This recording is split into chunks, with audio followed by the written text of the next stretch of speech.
2026 தேர்தல்ல அதிமுகவுக்கு 3வது இடமே கிடைக்கும். உண்மையிலேயே போட்டி தாவேகாவா, திமுகவா அப்படின்றதா தான் இருக்க போகுது அப்படின்ட்டு டிடிவி தினகரன் அவர்கள் பேசியிருக்காரு. இது எந்த அளவுக்கு சாத்தியப்படும்? இத நம்ம எப்படி எடுத்துக்கணும்? அப்படின்ற ஒரு விஷயம் இருக்கு. முக்கியமா நம்ம விஜய் சாருடைய ஃபாலோவர்ஸ் அண்ட் தென் தாவேகாவுடைய தொண்டர்கள். இவங்கலாம் வந்து சிலத புரிஞ்சுக்கணும். ஆனா இன்னைக்கு செய்திகள்ல ஒருத்தர் ஒரு விஷயம் சொல்றாரு அப்படின்னா, அது அவர் கடைசி வரைக்கும் இதே நிலைப்பாட்டுல தான் இருப்பாரு அப்படின்றத முதல்ல நம்ம எடுத்துக்க கூடாதுன்றத நம்ம புரிஞ்சுக்கணும். முக்கியமா அரசியல் தலைவர்கள் பேசுறது. இதே எடப்பாடி பழனிசாமி அவர்கள் இந்த கரூர் சம்பவத்துக்கு பிறகு பல அவருடைய பிரச்சார கூட்டங்கள்ல வந்து கொடி பறக்குது, பிள்ளையார் சுழி போட்டாச்சு, நாங்க வெளிப்படையா வந்து தாவேகாவை கூப்பிடுறதெல்லாம் வந்து கூட்டணி கூப்பிடுற விஷயங்கள்லாம் நடந்தது. ஆனா சமீபத்துல கரூர் குடும்பங்களை சந்திச்சதுக்கு அப்புறம் தாவேகாவினர் வெளியே வந்து பேச ஆரம்பிச்சதுக்கு அப்புறம் அவங்க கூட்டணி நிலைப்பாட்டுல 30 நாட்களுக்கு முன்னாடி நாங்க என்ன நிலைப்பாட்டுல இருந்தோமோ அதே நிலைப்பாட்டுல தான் இருக்கிறோம் அப்படின்னு சொன்னதுக்கு அப்புறம் பிரஸ் மீட்ல அவர் என்ன சொன்னாரு?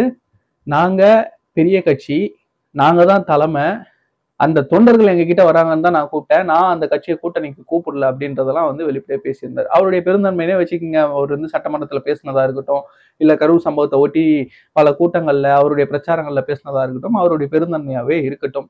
ஆனா தாவேகா தங்களுடைய அணியில வரணும் அப்படின்றத உள்ளூர அவர் வந்து மனமாறதான் அவர் வந்து சொன்னாரு. ஆனா காலப்போக்கில் என்ன ஆகும் அப்படின்னா ஒரு கட்டத்திலையும் அரசியல் தலைவர்கள் ஒரு மாதிரி மாத்தி மாத்தி பேசும்பொழுது அரசியல் இதெல்லாம் சாதாரணமாப்பா அப்படின்னு எடுத்துட்டு போயிடுவாங்க.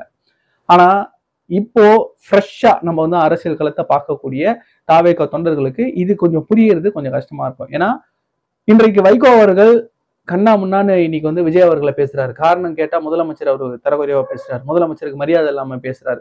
அவர் வந்து அரசியல் தெரியல, இவருக்கு வந்து அனுபவம் எவ்வளவு இருக்கு தெரியுமா, இவர் எப்படிப்பட்ட அறிவாளி தெரியுமா முதல்வரை அப்படின்றதெல்லாம் அவர் இன்னைக்கு பேசிட்டு இருக்காராம். இதுக்கு முன்னாடி துண்டுச்சீட்டு தத்தி இப்படி வந்து ரொம்ப மோசமா அவர் ஒண்ணுமே கிடையாது, ஸ்டாலின் இஸ் நத்திங் அப்படின்லாம் பேசினவர் தான் வைகோ அவர்கள். சோ முன்பு இவர்களை வசைப்பாடியவர்கள்லாம் இன்னைக்கு கூட சேர்ந்து உட்கார்ந்துகிட்டு எப்படி வந்து அவருக்கு துதி பாடுறாங்க அப்படின்ற, யாருக்கு? முதல்வருக்கு துதி பாடுறாங்க அப்படின்ற அரசியலை நம்ம புரிஞ்சுக்கிட்டோம் அப்படின்னா கொஞ்சம் இன்னும் தெளிவா நம்மளால வந்து பயணிக்க முடியும்.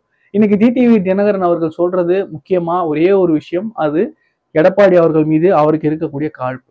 நம்ம நிறைய பார்த்திருக்கோம். டிடிவி தினகரன் அவர்களை பத்தி நிறைய பேசியிருக்கோம்.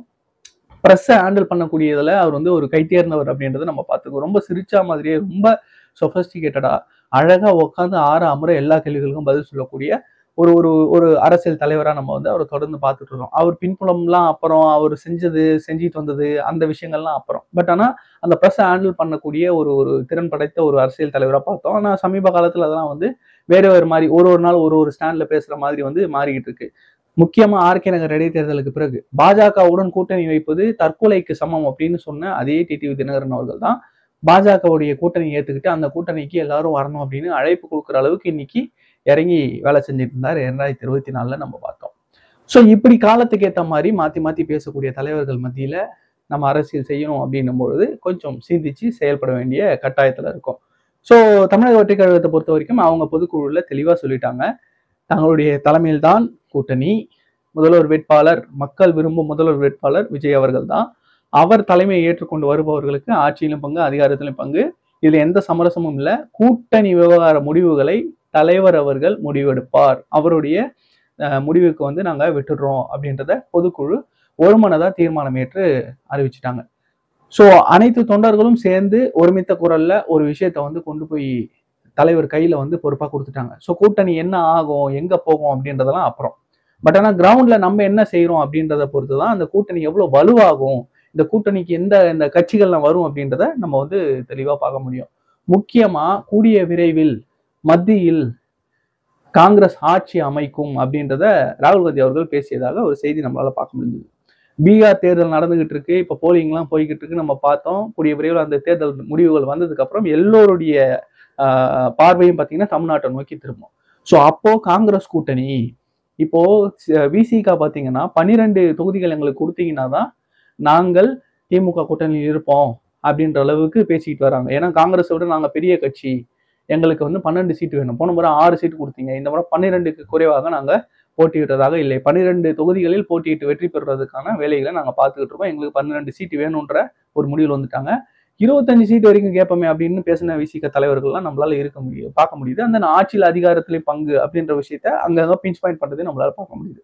காங்கிரஸை பொறுத்த வரைக்கும் நாங்க ஏற்கனவே இங்க ஆட்சி செஞ்ச கட்சிங்க, எங்களுக்கு நீங்க உரிய மரியாதை கொடுக்கணும் அப்படின்ற ஒரு அடிப்படையான ஒரு விஷயத்த வந்து காங்கிரஸ் ரொம்ப காலமா பேசிக்கிட்டே வராங்க. 2021 தேர்தல் இந்த சீட்டு பேரம் அப்படின்ற விஷயம், சீட்டு பங்கீடு அப்படின்ற விஷயத்துல அப்போ KS அழகிரி அவர்கள் காங்கிரஸ் தலைமையுடைய மாநில தலைவராக இருந்தால் இங்க தமிழ்நாட்டை பொறுத்த வரைக்கும் அவர் இந்த சீட்டு பங்கீட்டுல வந்து பேசும்போது ரொம்ப தரைகுறவா பேசுறாங்க, மரியாதையே கொடுக்க மாட்டேங்கிறாங்க, ரொம்ப எள்ளி நகையாடுறாங்க, நம்மள வந்து மதிக்கவே மாட்டேங்கிறாங்கன்ற அளவுக்கு கண்ணீர் விடாத குறையா பேட்டிகள் கொடுத்திருந்தாரு.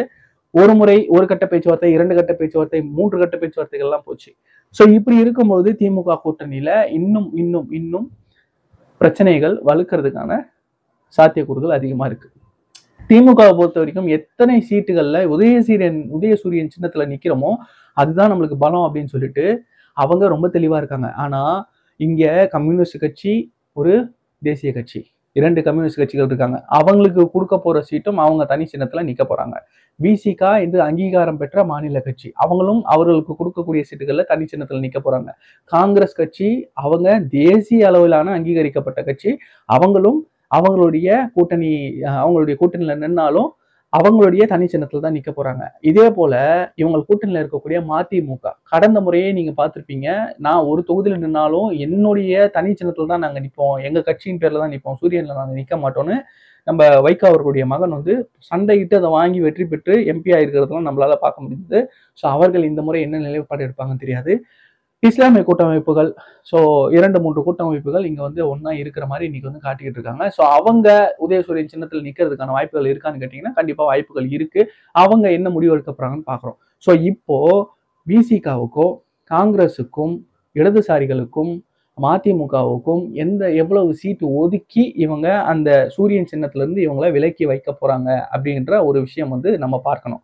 ஸோ அதிகப்படியான உதயசூரியன் சின்னத்துல வந்து வேட்பாளர்களை போடணும் அப்படின்ற ஒரு எண்ணத்தோட திமுக செயல்பட்டது அப்படின்னா, ஒண்ணு உங்களுக்கு சீட்டு கம்மியா கொடுப்பேன், இல்லைன்னா பாதி சீட்ல உங்க சின்னத்துல நில்லுங்க, பாதி சீட்ல எங்க சின்னத்துல நில்லுங்க அப்படின்னு சொல்லிட்டு பல நிபந்தனைகள் பர்மிட்டேஷன் காம்படேஷன் எல்லாம் போட்டு, இந்த பாருங்க இங்கெல்லாம் இங்க வீக்கா இருக்கீங்க, இங்கெல்லாம் வந்து கூட்டணி கட்சிகள் அவங்க கொடுப்பாங்க, கூட்டணி கட்சிகள் கொடுக்கறதெல்லாம் நம்மளுக்கு வந்து பழகினோம் அப்படின்னு யோசிச்சு பல இடங்களை வந்து பல ஸ்ட்ராட்டஜிஸை திமுக வகுக்கும்.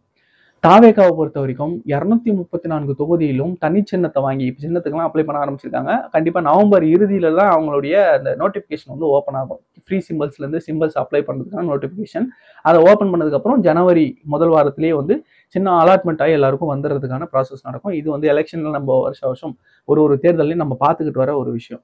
ஸோ இப்படி இருக்கும் பொழுது தாவேகா எந்த மாதிரியான ஒரு யுக்தியை இங்க கையாள போறாங்க அப்படின்றது ஒண்ணு. இன்னொன்னு NDA பக்கம் போனோம் அப்படின்னா இன்னும் பாமக இரண்டாக ஓடிக்கிட்டு இருக்கு, அடிதடி வெட்டுக்குத்தி வரைக்கும் போய்கிட்டு இருக்காங்க அப்பா மகனுக்குள்ளார. ஸோ பாமக என்ன நிலைமைன்னு தெரியல. தேமுதிக ஜனவரியில தான் நாங்க அறிவிப்போம் அப்படின்றத சொல்லிட்டாங்க. அண்ட் தென் அந்த கூட்டணியில் இருக்கக்கூடிய தமிழ் மாநில காங்கிரஸ் அது தெரியும், அது தேசிய ஜனநாயக கூட்டணி விட்டு வெளியே வராது, அங்கேதான் இருக்காங்க.